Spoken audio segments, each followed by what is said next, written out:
Hello everyone, আসসালামু আলাইকুম।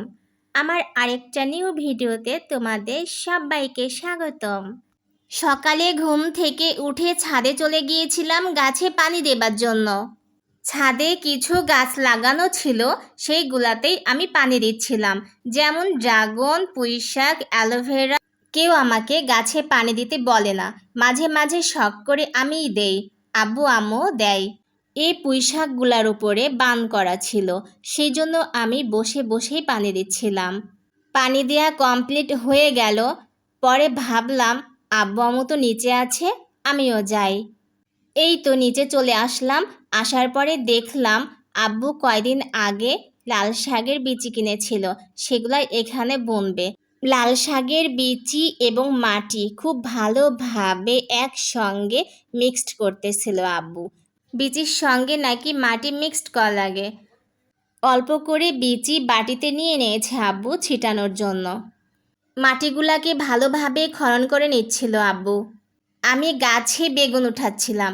আমাদের গাছে ছোট ছোট ভালোই বেগুন হয়, নিজেদেরও খাওয়া হয়, মাঝে মধ্যে ভাড়াটে আন্টিকেও দেয়া হয়, আবার আব্বুর বন্ধু বান্ধবদেরকেও দেয়া হয়। তো আজকে আমি অল্প বেগুন উঠালাম। আমাদের বাসার সাথে একটা দোকান আছে।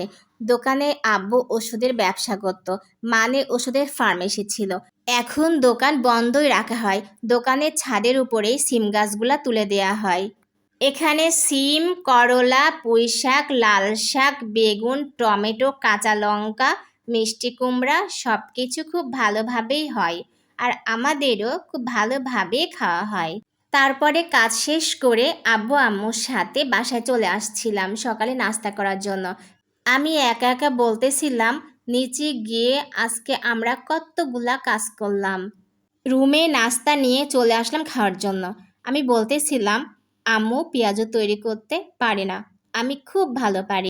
আম্মু সকালে রান্না করছিল পুঁইশাক দিয়ে ডাল, পেঁয়াজু এবং মাছ ভুনা। আমি বলতেছিলাম আব্বু রাইস দিয়ে পেঁয়াজু খাইতে বেশি পছন্দ করে, তাই বাসায় পেঁয়াজু তৈরি করলে এবং বাইরে থেকে কিনে নিয়ে আসলেও রেখে দিতে বলে। তারপরে আমি খাবার খেয়ে নিলাম। আব্বু সকালে অনেক বাজার করে নিয়ে আসছিল, বিভিন্ন প্রকারের মাছ, মুরগি, কিছু মাছ বাইরে থেকে কুটে নিয়ে আসছিল, আর কিছু আম্মু কাটতেছিল। তাই আমি বসে বসে আম্মুর মাছ কাটা দেখতেছিলাম। আম্মু 2টা মুরগি বাইরে রেখে দিয়েছিল রান্না করার জন্য। দুপুরে আম্মু মুরগি রান্না করতেছিল, আমি পাশে দাঁড়িয়েছিলাম কষানো মাংস খাওয়ার জন্য। চুলার ওপর থেকে যে কোনো কষানো মাংস খাইতে আমার অনেক ভালো লাগে।